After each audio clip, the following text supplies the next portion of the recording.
presentation of News Radio KMAN, your home for high school sports.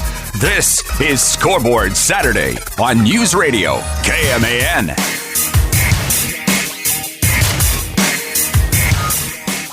Well, we're still here, even with the possibly historic cold temperatures outside, with wind chill that could get as high as below 20 degrees. This is Scoreboard Saturday on News Radio KMAN. I'm AJ Shaw, back with you again after a hiatus for me. I was back home in Chicago, but glad to be back here in the beautiful Flint Hills, even with all the snow and the cold weather. Of course, we're brought to you by the great folks at WTC Communications. WTC, keeping you connected with the fastest fiber network internet speeds. Get your home or business in the game with WTC online at WTCKS.com. By the way, pardon my voice. I'm recovering from a cold, so that's why my usually beautiful sounding voice is not as beautiful sounding today, but we'll manage through it. Got Sports Center on here in the corner, and they're talking about the historic cold temperatures for tonight's KC playoff game against Miami. And by the way, I know we've been getting a lot of questions from folks on our Facebook page at News Radio KMAN. Starting tonight at 6 o'clock, KMAN will have exclusive coverage of the playoff game between the Chiefs and the Dolphins, starting at 6 o'clock with the pregame. Mitch Holtis will be on the call for that one, with the kickoff at 7. So don't spend all your money on Peacock, folks. If you've already put your money into Peacock, maybe there's a way you can get out of that subscription, but do not put your money into Peacock. K-Man has you covered. We'll have the Chiefs playoff game for you here for free, because we love you here at K-Man, and we don't want to have to make you spend all your money on a service that you're probably never going to use after tonight. So definitely tune in for the playoff game. Plus, Mitch Holtis is a better announcer than some of these national guys. Come on, guys. Tune in and listen to one of the best guys in all of the National Football League when it comes to announcing. Former K-State guy. We love Mitch Holtis, and K-Man loves you. So tune in for that game at 6 o'clock. That is something we definitely wanted to offer to you guys, especially in these cold temperatures. If you are going out to the Chiefs game, layers, lots of layers. Do not try to go out there and say, "Oh, I'm tough. I don't need to wear this." No, layers, layers, layers. Be careful out there. Drive safely. Drive slow. If you are going to the game tonight. All right, let's dive now into high school stuff. A lot of games getting postponed this week. So this week, we had an opportunity to sit down with some of the coaches across the area, especially with the Twin Valley League tournament starting. Of course, the first round of action being postponed today. Manhattan High's games being postponed last night against Washburn Rural. They'll be back on Tuesday against Emporia starting at 6 o'clock. And K-Man's Troy Coverdale had an opportunity to sit down with Manhattan girls coach Scott Mall. Let's start, first of all, with the fact that now you find yourself in a stretch where when you get back to game action, it'll be Tuesday night after having a lengthy period off from playing game action. Any concerns on keeping momentum with what you've been able to do thus far? Yeah, we'll see. I mean, it's tough because, one, we didn't get very many practices this week. We practiced, well, we didn't practice at all until Thursday, so instead of getting 4 days to get ready for Washburn Rural, we had one. Of course, then didn't get to play anyway. So that's tough to not have any practice time, and then, turn right around, and then we have to go to Emporia, which will be a really tough game on Tuesday. So we're going to have to get our stuff together in a hurry. One of the things that stands out in looking at that schedule, not only do you have Emporia next week, you also make the trip to Stillwell to take on Blue Valley, and they're off to a very strong start as well this year. And then you follow it up with tournament play the week following. You're entering into a really tough stretch of your schedule. Yeah, definitely. When if we would have got to play Washburn Rural, Washburn Rural has 2 losses on the season. Then we turn around, go to Emporia with 1 loss. Then we go to Blue Valley, who has 1 loss. It's all very, very good teams. And then you go to the McPherson tournament. It's always very, very tough. So we're in a stretch where we're really going to have to, find out how we match up against some really good teams. That said, one of the things that your team is doing is playing with a lot of confidence right now, especially defensively. Talk about the ability to press the way that they are this season and be able to get back to a style of defense that you've always liked to have your teams play. Yeah, the girls have really done a good job. We made some kind of adjustments in what we do, and we did a good job. We have some girls that really want to get after it and go after a steal. And we're getting better at anticipating. We're not bad at finding a time to trap and put on pressure, but it's been a work in progress for the girls not trapping to see where the ball is likely to go. And I think our girls are getting better and better at that all the time. One of the things that does stand out about your team is that you also are able to go so very deep with this roster. You're not limited in terms of the numbers of players that you're able to throw, even to the point of playing a freshman every once in a while. Yeah, we've had some good depth and kind of a balanced depth in that we've got, seniors, juniors, sophomores, and like I said, even a freshman that can come in and play. And we've gotten a good lift from a lot of them off the bench. Like Janie Hilger has come off the bench. Seems like when we need a big basket, she's coming and hit some big baskets. And but there are a lot of girls that have come in and fit in and come in and be aggressive without worrying about their playing time. When you take a look at what you have gotten this season thus far from Maxine Deering, one of the things that continues to stand out to me is how well she rebounds with not being one of the tallest players, just an athletic player in what she's able to accomplish. Last year, she joined your team partway through the season because of a soccer injury having cost her early on, and I don't know that she really ever hit her stride in what she was able to do. This year, she's really been able to pick that up. Yeah, you could really see how much we missed her last year. I remember when she came up as a freshman, we had a team that was very smooth, very, very, consistent. And she would come in and lift the energy level when she came in and did that as a sophomore.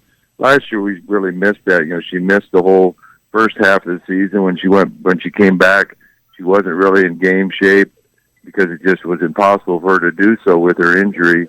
And then we kind of wore her out. So she didn't really get that spark. And this year, she was able to play this summer and play well, and she's gotten more and more comfortable. But she's just always been that girl who just gets after it. She goes and rebounds. She's worked and been a better and better outside shooter and been a better ball handler all the time. But she's just kind of epitome of what our senior class is usually like between her and Emery Rollison and Leah Jimenez. They all are just that kind of kid. They just come in and just get after it all the time. As you look ahead to the tournament at McPherson, you mentioned how tough it usually is. What does the field look like? Yeah, well, start with McPherson, who's always really good. Olathe South is in it. They have a really good team. They have an excellent freshman. They're undefeated right now. Shawnee Mission East has a really good team. They're in it for the first time that I can remember. They have a scorer who can, she's averaging about 23 a game, who can hit from anywhere. And, a smaller school like Clearwater, they have an excellent player in Elizabeth Jaden, but they had some good young players. They are having a real good season. They could go into that tournament with maybe one, maybe two teams at the most that don't have winning records. One of the things that stands out about that tournament year in and year out is it is always such a good mix of different size schools. It really allows for you to get a feel for even what some of the smaller schools are doing. Yeah, most definitely. And the ones that play in it are always really good schools, and they have no fear about stepping in and playing a 5A school or a 6A school. They're just out there competing. We've had good games with Clearwater before. We played like Wellington and had good games with them. They're just always really competitive teams. Years ago, that McPherson tournament had even smaller teams in it before they kind of opened up, when teams like Little River and those type of teams got in. Boy, there's some good basketball there. That's one of the great things about this state, is that there is always such good basketball at every level. Yeah, most definitely. They're just, there's a lot of good teams up and down, and there's just some places that are always good. Just basketball is just almost a religion about those towns. You don't drive through the town and not see a basketball hoop at every house. And so there's just some good teams wherever you play. Final thought from you before we wrap this up. You mentioned the fact that Emporia is the next challenge in front of you. Tell us a little about how you see the Spartans. Well, they're a very senior-dominated bunch. They have, I don't know, maybe 10 seniors on their team. Very, very good. They're not really big, but they play like their coach played back when she was in high school at Emporia, in that they play very, very, very physical. They're going to lean on you and get after you. And they have Addie Kermer's been a good player for them since she was a freshman and sophomore. And she's really stepped up her game. But they really played together really well. Again, they play very physical defense. They do a lot of things on offense where they attack, and they just have a lot of girls with a lot of experience. And they're, Hayden beat them early in the season, and then they turned around and won at Hayden. So that was their only loss was early against Hayden, but they're playing very, very well. That was Manhattan High girls coach Scott Mall with our own Troy Coverdale. Thanks to him for helping us out here on Scoreboard Saturday. You got Manhattan girls, as mentioned. They had their game against Washburn Rural postponed last night. Still no makeup announced for that one yet. They got Emporia. A 6 o'clock tip here on K-Man on Tuesday. And then, of course, they have their next contest with Blue Valley before that big tournament down in McPherson. Coming up next, we'll head over to Frankfort. Talk with Frankfort boys coach Adam Schreiner. It's all coming up next on Scoreboard Saturday, powered by WTC Communications.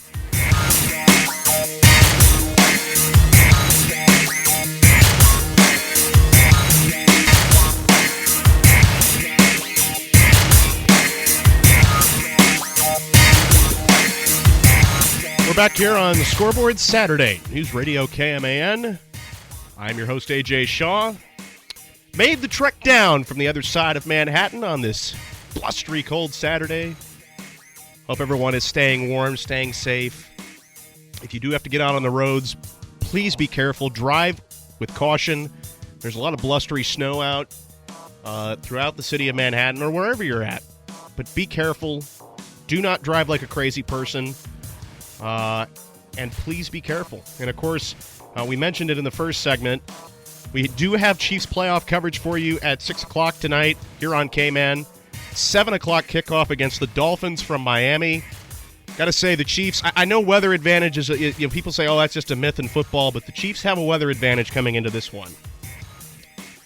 Other games going on today on K-Man at 12:30. K-State women's basketball. Boy, you better turn in for this one. If you can't make it down to Bramlage, number 12, K-State women's basketball against one of the best teams in the country, number 10, Texas. Their women's basketball program's coming in from Austin. Pre-game at 12:30 here on News Radio KMAN. And then at 3 o'clock, we'll join in progress for K-State men's basketball, which is down in Lubbock as they take on Texas Tech. So a big sports day for us. Tomorrow, we have a triple header of NFL playoff games coming up. Starting at noon, we got the Steelers and Bills. That's going to be another one that's going to be incredibly cold. We got the Packers and Cowboys, and then the Rams and Lions. Matt Stafford makes his return to Detroit, just like Tyreek Hill's making his return to KC with the Dolphins tonight. So we'll have all those playoff games for you right here on K-Man, the triple header of playoff games starting at noon tomorrow. All right, we're now going to head over to the Twin Valley League.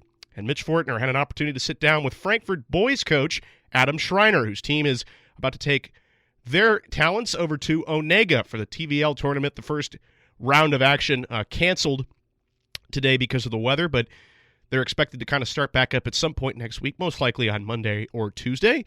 And Coach Schreiner, of course, having an opportunity to talk with our own Mitch Fortner.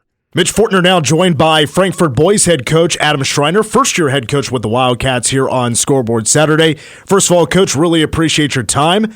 Your team is off to a 4-3 start. That earns you a 9 seed on the boys' side of the TVL tournament, which was scheduled to start today.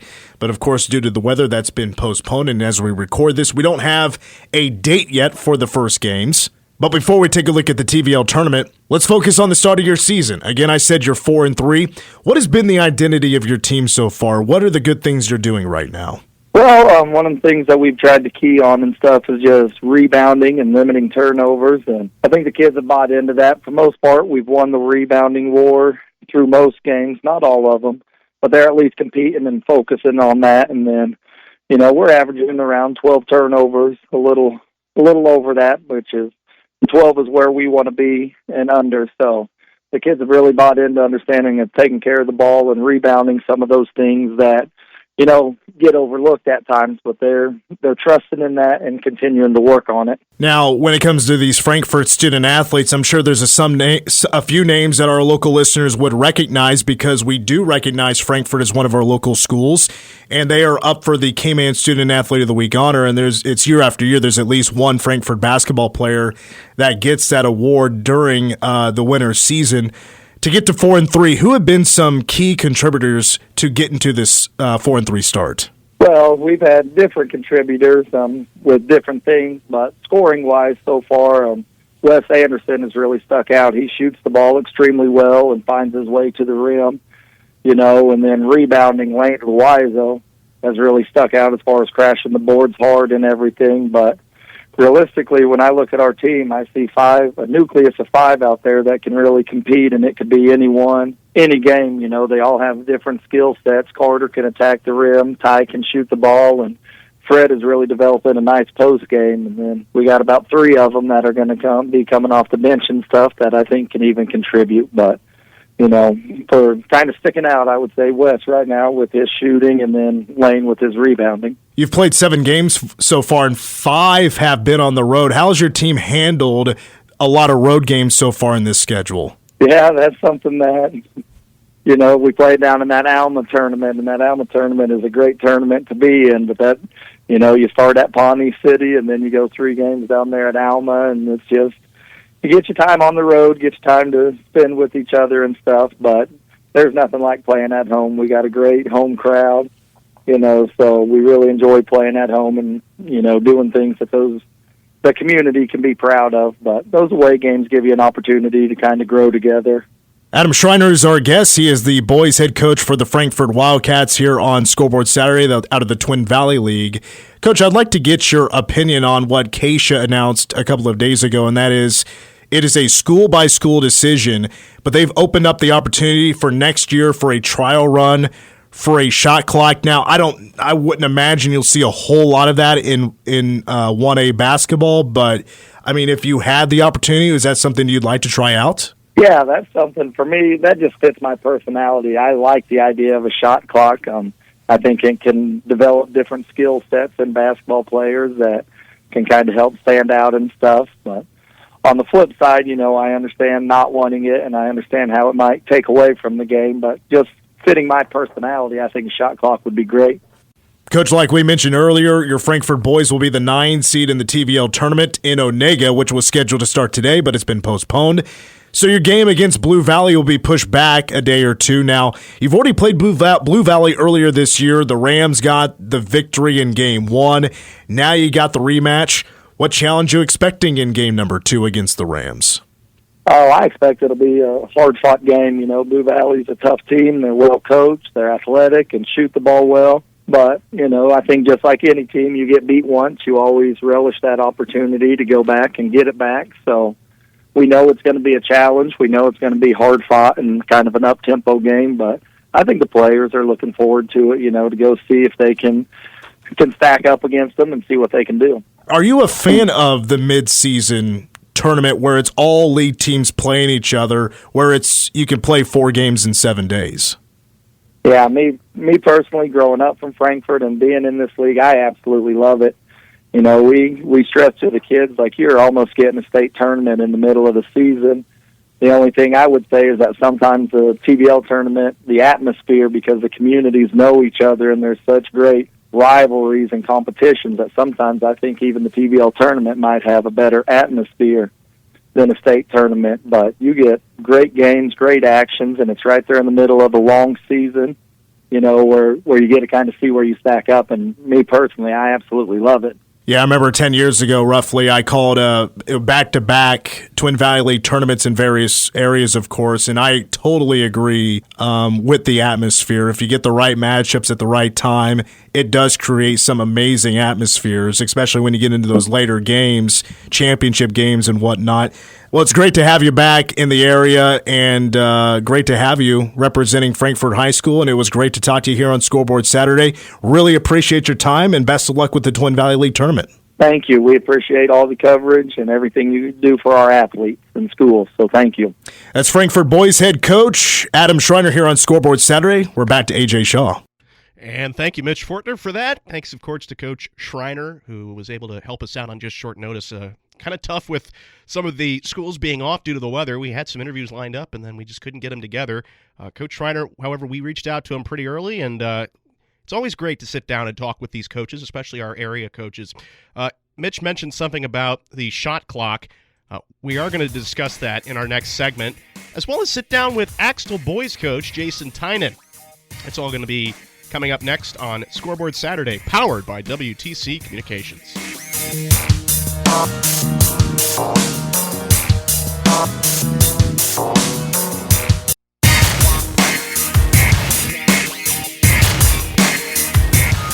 We're back here on Scoreboard Saturday, News Radio KMAN. I'm your host, AJ Shaw. Glad to be back here in the MHK, the Little Apple.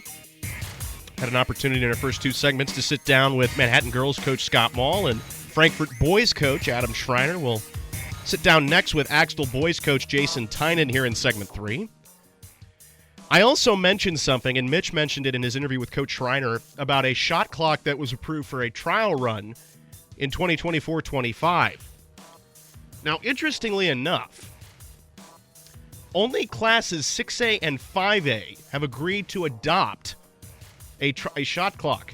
A 47-22 vote means that classes 6A and 5A will indeed use a trial run of a 35-second shot clock in 2024-25.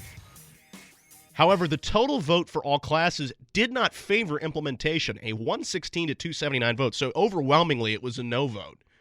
But the executive board, in this press release from Keisha out of Topeka, said they felt comfortable seeing how the shot clock would work on a trial basis, but did not feel like only allowing it for a couple of classes, which led to a trial plan for all classes. So 6A and 5A vote in favor of it, but the rest do not.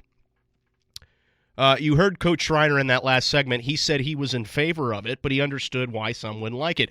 I'm all in favor for it. And as somebody who's called my fair share of high school games, at times you're like, oh, boy, why is there no shot clock? So it'll be interesting to see how it goes. I think it's going to be successful.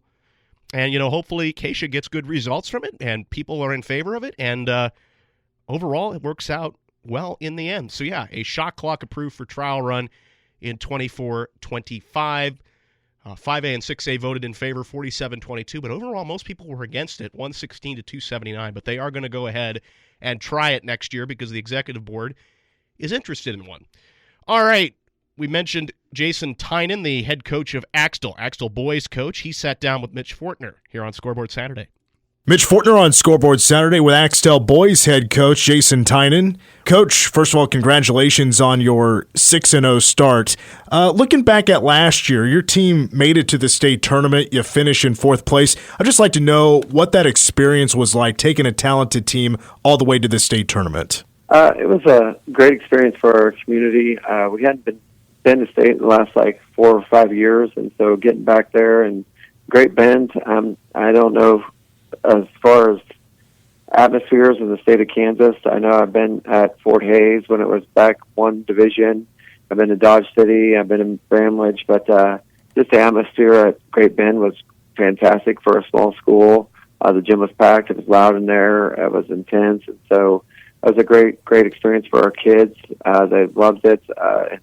We didn't come out how we wanted to come out. Every team dreams when you get there to get the trophy coming out of there, and we played a really good Buckland team first round, and we got a win there, and then we stumbled against Lebo, and then that 4th place game, it's kind of one of those that it's kind of a team that bounces back first, and I think that we had our eyes so set on being in the championship game that we weren't able to recover, but then I don't blame the kids for that, and but it was a great experience and something we learned from, and I think we're taking into this year. We returned 4 starters on that team, and I think they all kind of have that idea that they want to get back there, and they're working hard to make that a possibility. Yeah, it's a pretty strong possibility. You start out real strong with 6-1. You had a 6-game winning streak starting the year. Do lose to Clifton-Clyde at home back on the 5th.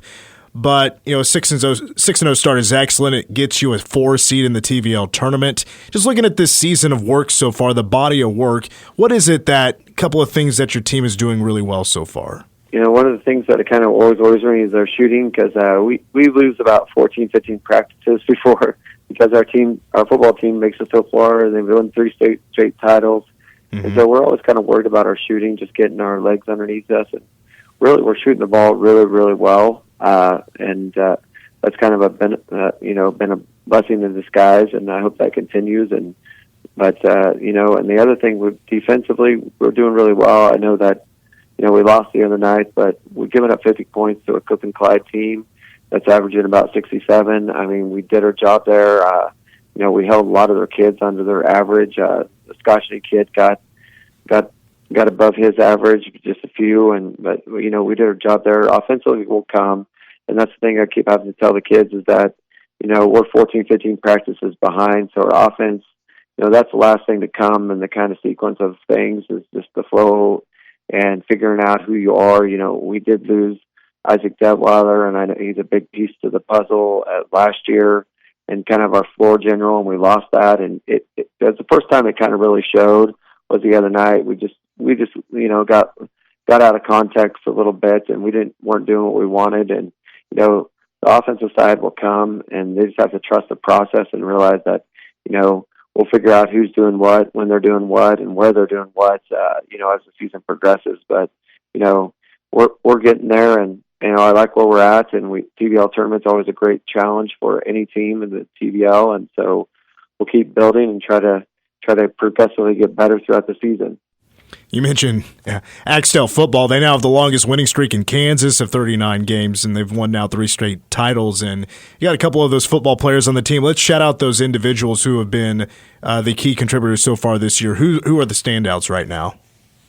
Well, right now, Brandon Smelsley is always, and he's averaging about 15 points a game. He's done a really good job. Last year he played post for us because we lost our 6'4" post player. And then now he's moving back out to a guard. And Eli Brockschman has done a great job. He's averaging about 13. And then our sophomore for us is Colin Shaughnessy. He's kind of stepped up to replace some roles, and he's averaging about 13. And then, some Grady Bussing and Grant Bussing are kind of senior post players. They're only 2 seniors, and they kind of hold their own there in the middle and do their job. And then some underclassmen and Wyatt Detweiler and Logan Sandman, as well as an upperclassman, Dalton Heinen, have kind of filled that role as what our rotation is going to be. And one of the things, like our JV is 7-0, that's kind of one of the best records. And so we have some depth, and we have some guys that are trying to still figure it out where we belong. And that's the hard part about losing those practices is you're trying to figure out stuff on the fly there in games. But they're all doing a great job. I like their effort in practice. I like their effort in games.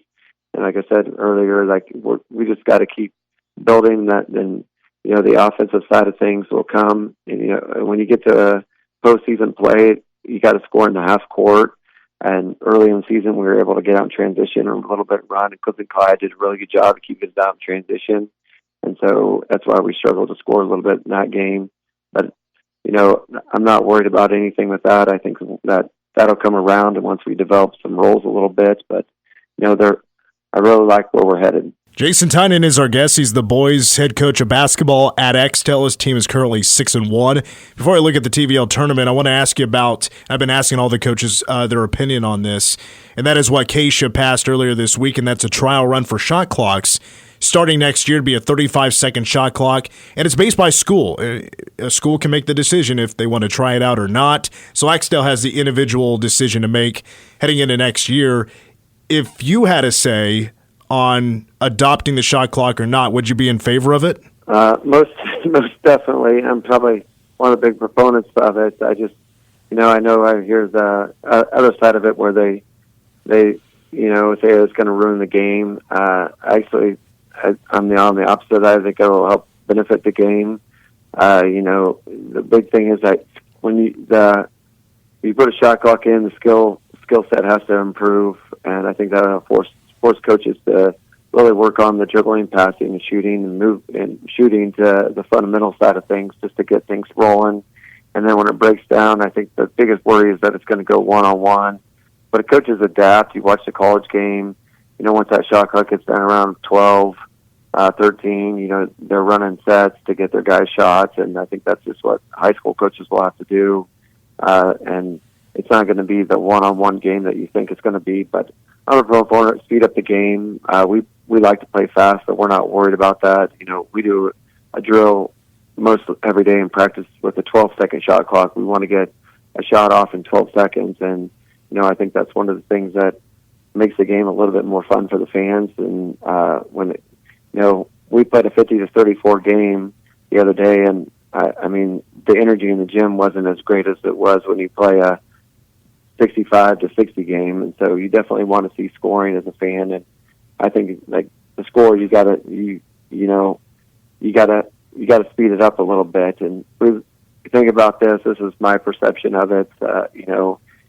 50 years ago, 40 years ago, 30 years ago, you look back at scorebooks and you'll see scores. They weren't in the 30s and 40s. I look at actual scorebooks when they played in a Cracker Box gym that was, 64 feet by 30 feet, and the scores were in the 70s back in the early 90s, and you're thinking, how did they score here? But I think the skill set was so much improved because they had to play in such a small environment that they had to go here. And I think that's the next step for high school basketball, is just improving that skill set. And once the skill set improves, the shot clock won't matter. If you look at it, most games, the shot comes up in the first 20 to 30 seconds anyway. Very seldom does it not. So I don't think it'll be that big a difference. I think people are just scared of the change when they say shot clock. Well, Coach, before we wrap up, and I agree with everything you say about the shot clock, I think that'd be a great thing for high school hoops. But before we wrap up, let's just take a look at the TVL tournament. You are 4 seeds, so you get a bye in the first round. You await the winner of Troy and Onega. This is a great opportunity to catapult your team with momentum into the rest of the season. How much are you looking forward to this year's TVL tournament? I always kind of downplay it a little bit. It's just games, but at the same time, it means something to the kids. They want to win it, we talk about it's a building, like you said, like a slingshot to the rest of the year. And I do think that made a big difference last year. We won the TVL tournament, and it kind of slingshotted us into February. And so I do think it's, something that you have to look at. The nice thing is, like, if you get it past that first day, you're going to play three tough games. And this year we're fortunate enough to have a bye. So, Troy, and then if we would get past Troy, we'd, potentially play a Clifton-Clyde team or a Blue Valley team that'll be tough. And that's the thing, is you get battle tested in this tournament, and that's the greatest thing about it. It prepares you for sub-state, and if you're lucky enough, it prepares you for state. So, we look forward to it. An exciting time. Now with the being postponed a little bit, it's going to make everything a little congested a little bit, kind of even more of a sub-state feel. So that's kind of a good thing. And our kids are excited. I know they wanted to practice today, and we didn't have school, so they didn't get to practice, but they were asking me when we get in the gym. So, that's a good thing that they want to be in the gym. They want to get ready for it. So, but it'll be a fun time. I don't know what it is now, like 56 games in 5 days. So it's a fun time, and it's a fun time around the state. There's a lot of tournaments going on. So, it's a good time to be in Kansas for basketball. Yeah, no doubt. And when it comes to atmospheres and tournaments in Kansas, you get one of the best atmospheres in the TVL tournament. This year it's in Onega. But, Coach, again, congratulations on your start. You're 6-1, and looking forward to seeing how this team does moving forward. Appreciate your time and hope to catch up with you soon. Thank you. All right, thank you so much for having me. That's Axtell boys head coach for basketball, Jason Tynon, and let's head back to AJ Shaw. Thank you again, Mitch. Axtell head coach Jason Tynon, thanks for helping us out this week, Coach. As his team will get a bye in the TVL tournament. We still don't know when the first day of action will be with the weather situation going on. Speaking of weather, and speaking of also, I think, a complete ripoff, tonight, 6 o'clock here on K-Man, we will have Chiefs playoff action as they take on the Miami Dolphins. A lot of storylines going into that one. Wind chill expected up around negative 25 degrees is what I read. I might be a little bit wrong on that, but hey, if instead of having to, get strong-armed by the NFL to pay Peacock all that money that for a service you probably never use, tune into K-Man. It's absolutely free. You can tune in, listen to one of the best in Mitch Holtis, who will be on the call for that one. 7 o'clock kick, Dolphins and Chiefs will have that for you here on K-Man. And tomorrow, a triple header of NFL playoff games for you. Steelers at the Bills, Packers at the Cowboys, and Rams at the Lions. We'll have all those games for you tomorrow right here on News Radio KMAN. Coming up next, we'll talk with Clifton-Clyde girls coach Kieran Wurtz. That's all coming up next on Scoreboard Saturday, powered by WTC Communications.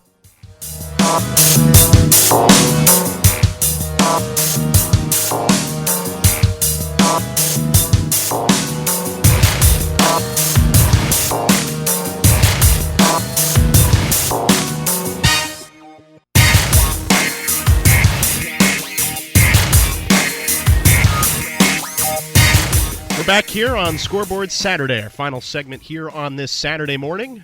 News Radio KMAN. AJ Shaw with you in studio. For our final segment, we sat down with Clifton-Clyde girls coach Kieran Wurtz. We sat down with Mitch Fortner. Coach Wurtz's team, of course, off to a very good start. Clifton-Clyde is usually a very good basketball program. And Mitch had an opportunity, like I said, to sit down with Coach Wurtz. Mitch Fortner on Scoreboard Saturday with Clifton-Clyde girls head coach Kieran Wurtz here on Scoreboard Saturday. Coach, congratulations on such an amazing start to your season. You are 9-0 and also a perfect record so far in TVL play. Twin Valley tournament, unfortunately, the first round today has been postponed, so not sure quite yet when you'll play your first game there. But, I mean, a 9-0 start, that's an amazing start. Take me through, what has your team done so well through nearly the first half of the season to be at such a hot start? We've kind of built off the last couple of years. We've had good starts the last couple of years. I said last year we went into the tournament 9-0 as well, and we ended up the 4 seed. This year we ended up the 1 seed. We started doing the tournament based on PowerPoints, kind of like Nebraska does, so it's a little bit different. And so our strength of schedule plays in, so it's kind of a little bit of a crapshoot on how that works out. But yeah, this year we got the 1 seed. We took a little different approach to our scheduling this year. We switched tournaments around, preseason tournaments, and we played down in Harrington this year. And we got a couple 2A schools on the schedule, and that helped us a little bit. And played a good Chase County team early on. I think they're 6 or 7-1. We played a good Sacred Heart team early on. I think they're 5-4, in 2A, and played some good teams too. So we've kind of bumped up the schedule a little bit there, and that's helped us out with our preseason scheduling and getting that 1 seed in the TVL tournament. So now with your team individually, I'd like to hear about who's been your key contributors. And I was telling you off air how I grew up in Morganville, so I'm looking forward to hearing if I recognize some of these last names, which I used to go to Clifton all the time during the summers and go swim at the pool. But who have been your key contributors so far this season? My 2 leading scorers actually happen to be my 2 daughters. That always helps when you have a coach's kid. Yeah. My senior daughter, she's been a first-team All-League TVL player and an All-State player. She's averages about 16 points a game. Kind of does a little bit of everything for us. She's a little taller than the rest of our team. She's 5'9", which tells you that our team's not real tall. But she's kind of a forward type of girl. She can shoot it. I think she's shooting 50% from the field. Or from the 3-point line, about 65% from the field, leading us in rebounds, and second or third in steals. So she's just kind of an all-around player. Our second leading scorer is my sophomore daughter. We have 2-point guards. She's one of our 2-point guards, and she's a really good athlete. She was third in the state in the 100-meter as a freshman. She was second in the long jump as a freshman, placed in the triple jump. So she's just a real fast, athletic kid, and she's averaging like about 17 points a game and 4 steals. So those 2 are our 2 leading scorers. Our third player, we kind of have 3 that are our main scorers, main go-to. And the third one is Lily Steinbrock, and she's actually Coach Russ Steinbrock, the football coach's daughter. She's a junior, and she's just a lights-out defender, really athletic kid, passes the ball real well, and just great all-around player for us. So those are kind of our 3 leading scorers. If we need a bucket, those are the ones that are probably going to get it. But we have a nice combination between other kids, too, that are kind of helping out. Well, you told me off air, you've been the head coach at Clifton-Clyde now for 11 years. Have you, since your daughters are now at the varsity level, have you been coaching them since they were real little? Yeah, this group of girls that we started in about 3rd grade, and kind of played and had a good group of parents that, had a couple different parents coach them. I coached them, and we've just played a lot, and they've just all kind of gravitated towards basketball and played a lot. They had a nice volleyball season. They ended up 4th in state in volleyball, so that was a big plus, and we kind of rode that momentum into basketball. Well, again, Coach, congratulations on the 9-0 start. I've been asking the coaches that we've had on the show today about what the news that Keisha passed along a couple of days ago, and that is that starting with next season's basketball year, that it's a school-by-school thing. If you want to adopt it, you can try it out, and that is having a 35-second shot clock. Now, I don't know if a whole lot of 1A schools are going to be adopting this yet, but if you had to say, would you want to try out the shot clock next year? Well, luckily I'm the athletic director too, so I have to say, we've been kind of progressive here. I said between the boys coach and I and our principal, he's our superintendent too, and he played college basketball, and our junior high principal, he played college basketball, so we kind of are all basketball guys, and we've talked about how Kansas needs to move the game forward. And honestly, when the news broke, and we really didn't have an idea that it was going to break or that was going to happen, and I texted him, I said, "Well, I've got the shot clock ordered." So I wouldn't be surprised if we didn't give it a try. I think it'd be a neat thing, and we're kind of a fast-paced team and like to get up and down the court and like to see new things. So I wouldn't put it past us trying it. Mitch Fortner with Clifton-Clyde girls head coach Kieran Wurtz here on Scoreboard Saturday. Coach, to wrap up, let's just take a look at the TVL tournament, which was scheduled to start today. That's been postponed, obviously, due to the weather. Everybody having to deal with postponements right now, but you are the 1 seed. Heading into this tournament, is the mentality about, you have a target on your back. Everybody wants to beat the top team and be the champions. I don't know that we're the target yet. We still are, the team that hasn't proven it yet. As far as we haven't won the tournament, we haven't won the state tournament. We have Hanover, who has won the Class D2 multiple times, defending champion last year. I think they finally lost the first league game in about 2 years. Frankfort girls, who I picked to be the top team in the league, was third in state last year, knocked us off twice last year. And Donovan West, who won this Class 1A state last year, is still in the league, obviously. And Centralia, who probably has the best player in the league, they're 6-1. So honestly, the league is super, super tough. Throw Valley Heights in there; they're right behind us. They're like 7-0, and they're ranked in 2A. And they went to the Class 2A state tournament last year, I believe. So it's going to be really tough. Honestly, the quarterfinals of the girls on our side of the bracket, you could have Frankfort versus Hanover. Both teams win in the second round, and that's the number 4 team in Division 1 and the number 3 team in Division 2 matching up in the quarterfinals. So pretty tough tournament. I said in the K-Show article that I think it might be tougher than the state tournament, take away 1 or 2 teams. Just total depth.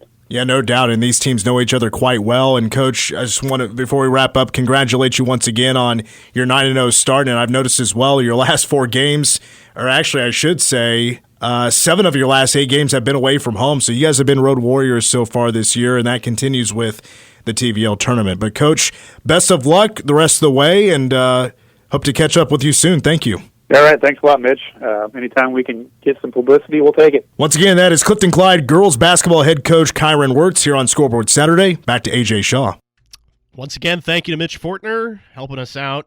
I was under the weather yesterday, and Mitch did a great job to help me out and reached out to some of the coaches. And we appreciate those coaches sitting down with us and talking about it. It's always great to hear how those teams are doing and give people that may not be familiar with those different programs how their season is going. So thanks to Mitch, thanks to Troy, who was able to sit down in our first segment with Scott Mall, the Manhattan girls coach.